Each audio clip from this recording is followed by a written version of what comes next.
Good morning, children. Today we will discuss Coulomb's law. In previous lecture, we discussed that is charge and properties of charge. Charge is nothing but the inherent property of elementary particles of matter due to which force, fields and potential arises. Now, also in addition to that, we studied the properties of charge, that is additive nature of charge, conservation of charge and quantization of charge. Today our point is that to study Coulomb's law. Coulomb was one of the scientists who studied the force between two charges. Let us consider this is one charge Q1 and this is another charge Q2. These two charges are separated by a distance r. Then Coulomb stated that there is force between these two charges.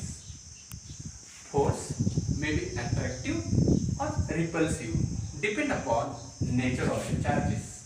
And we know that there are two kinds of charges. One is positive charge while another one is negative charge. Now, Coulomb stated that the force between these two charges is directly proportional to the product of these two charges. Also, he stated that the force between these two charges is inversely proportional to square of distance between them. Cumulatively, we can write F is equal to, that is K is called as constant of proportionality, into Q1 Q2 upon R square, where this K is nothing but constant of proportionality. It can be given by the equation 1 upon 4 by epsilon 0. Hence, Coulomb states law like that there is a force between two charges is directly proportional to the product of these two charges and inversely proportional to the square of distance between them. In addition to that, the force it acts along the line joining these two forces. This is very important. From this it is clear that this force is a vector quantity. Again, I would like to say that the Coulomb's force is nothing but directly proportional to the product of these two charges and inversely proportional to the square of distance between them, and this force acts along a line which joins these two charges. Now, our point is that to solve some numericals which depends upon this one now. Now, we will discuss one numerical. Find the net force on charge Q. In this diagram, here there is a charge Q is located, while at two corners of this triangle, this 9Q charge is located at a distance 3x from this charge, and this 16Q charge is located at this corner from this Q at a distance 4x. Let us consider that for our simplicity, we will give the names to these vertices, that is A.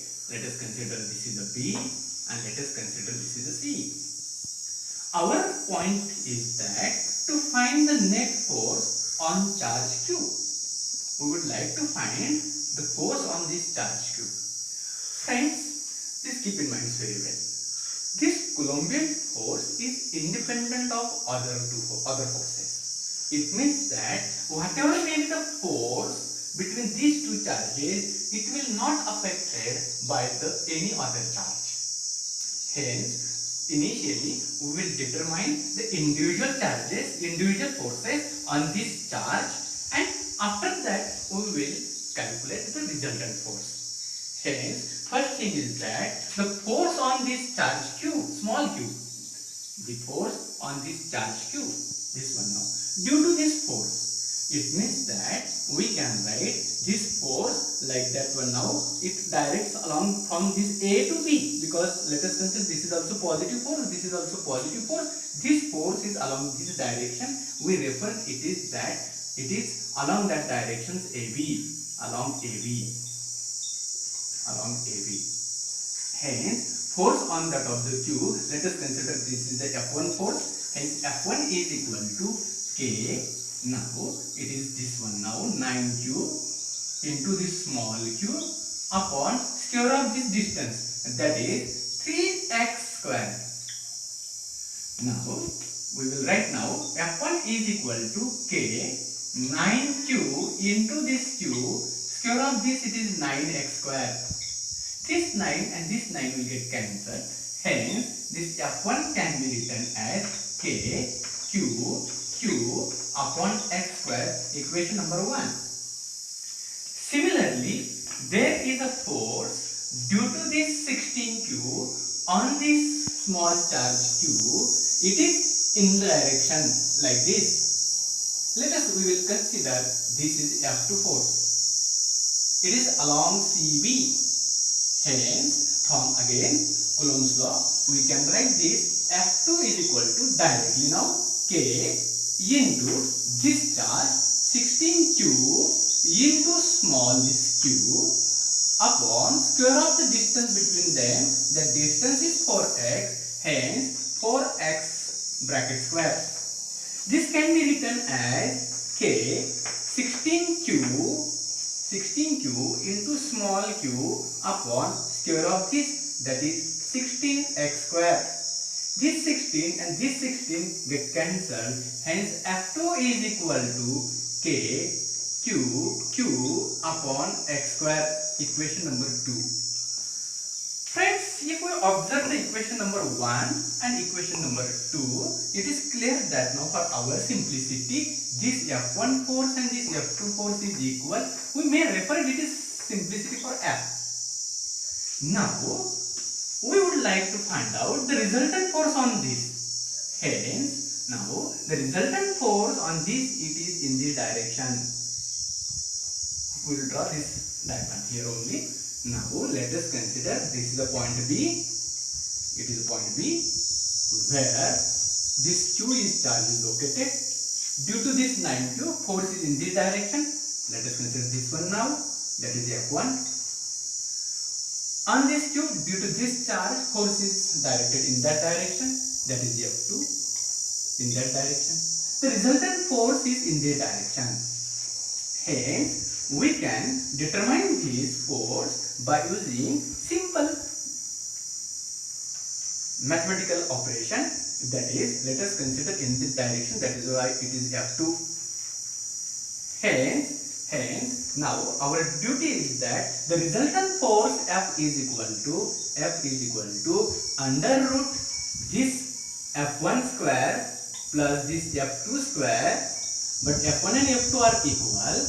Hence, we can write directly that is under root twice F square, or we can write directly F is equal to under root 2 resultant force. Under root 2 here we will write it as resultant under root 2 into F.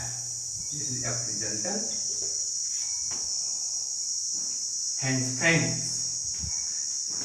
in this way we will enable to determine the force which acts on this one now.